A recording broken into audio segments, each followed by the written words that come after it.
চট্টগ্রামের বাঁশখালীতে ছাত্রদল ও ছাত্র শিবিরের মধ্যে সংঘর্ষে অন্তত 10 জন আহত হয়েছে।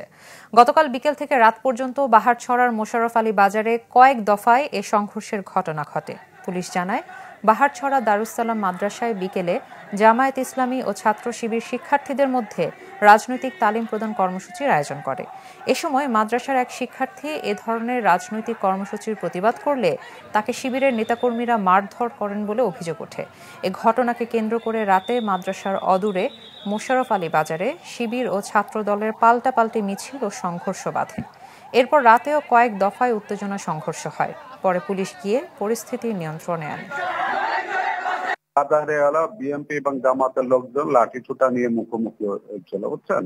মুখোমুখি হয়, এক পর্যায়ে তাদের মধ্যে ঢিল ছোড়াছুড়ি হয়েছে, ওই যে ইট পাটকেল নিক্ষেপ হয়েছে। এতে 3-4 জন আহত হয়, উভয় পক্ষেরই আহত হয়েছে। পরে পুলিশ যেয়ে নিয়ন্ত্রণ করে। আর এখন সম্পূর্ণ নিয়ন্ত্রণে আছে। আর মোটামুটি কেউ গ্রেপ্তারও হয় নাই। যদি কোনো অভিযোগ দেয় আমরা আইনগত ব্যবস্থা নিব।